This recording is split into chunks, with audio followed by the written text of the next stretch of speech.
Hey guys, welcome back to Ashart Books. Today is a Top 5 Wednesday. Top 5 Wednesday is run by Sam at Thoughts on Tomes, and I will link that down below. So in the spirit of fall and October, the topic today is books with a creepy setting.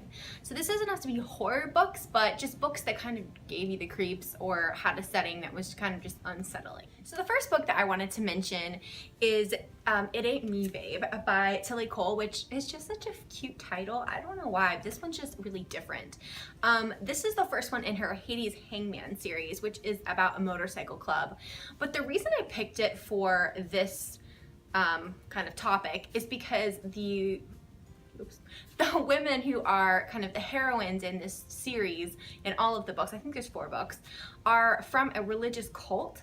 And it doesn't play a massive part in the first couple, but in the later books, it plays a much bigger part because some of them they're coming out of the religious cult like during the story. And anything with like cults or being forced to do things or like brainwashing just really creep me out.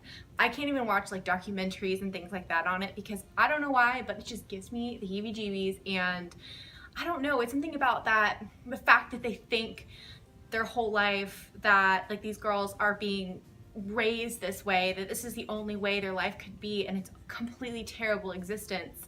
And then they find out when they're like 20 something, young 20s, that there's this whole other world out there. Like that is the epitome of completely awful to me. So anything with a cult is a creepy setting in my book. The next one that I picked is Vein of Love by R. Scarlett. If you watched some of my earlier videos, you know I love this series by R. Scarlett, and this is a paranormal romance. But the reason I picked it is because especially in the the last book, they take place in the kind of like underworld where there's, you know, a lot of stuff going on. I mean, the underworld's not a great place to be.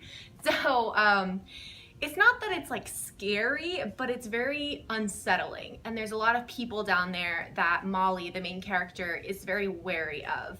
And she doesn't think she's ever safe. And so that to me is just a really creepy setting when you never are going to feel comfortable. They're there for, you know, a few days at a time, and she's always like on high alert because she doesn't know who she can trust and who's trying to kill her. So the underworld's not a fun place. This one is a book that I just finished reading the other day, and that is Haunting the Deep by Adriana Mather. This is the second book in the How to Hang a Witch. I think it's a duology as of now. I'm not really sure if it's going to be a series or just a duology, but this one, I don't want to give too much away, but it basically takes place, the plot line revolves around the Titanic, and the main character, Sam, is being kind of brought to this dream world of Titanic where it's all very eerie and it seems like perfect, but it's not. It's like that mask, and she's brought to this dream world, and then she's almost killed in this dream world of the Titanic. And I just think that I love reading about the Titanic or learning about it. It's very fascinating, but also just obviously heartbreaking. But I just think that any accident or, you know, terrible event that kills, I mean, 1,500 people died or more on the Titanic, and they just froze in icy water. Like, that's a recipe for a ghost story. And this book definitely had that kind of eerie quality. It was like dreamlike, but she didn't know it was a dream, and I just was creeped out. I mean, definitely creepy.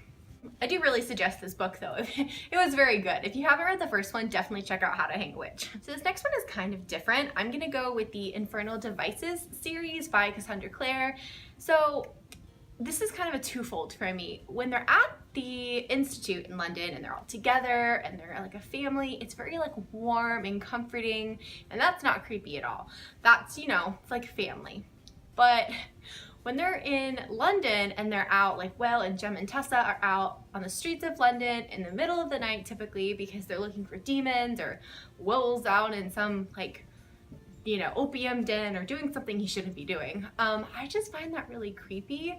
And the way this is set is almost like a steampunk London, where it always seems like foggy and misty, and just, I don't think I want to be there. Like during the day, I would totally want to be in this world, but during the nighttime, I'm not so sure. Like, I don't think I'm equipped for that. So yeah, I'm not, this one's a little bit creepy to me. The last one I have is the Natural series by Jennifer Lynn Barnes.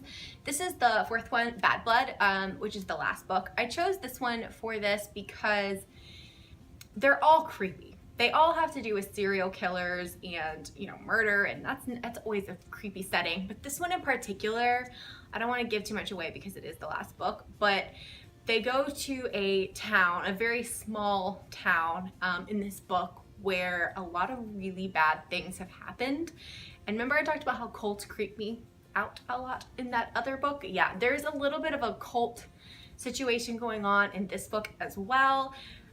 The whole town, like everyone just seems like suspicious and like on the lookout, and none of these people seem normal. Like, it's a town full of very odd people, and it just really creeped me out. I'd say this fourth book might have been the creepiest to me. They were all fantastic and I love this series, but this one was just creepy. If you haven't read The Naturals, I highly suggest it.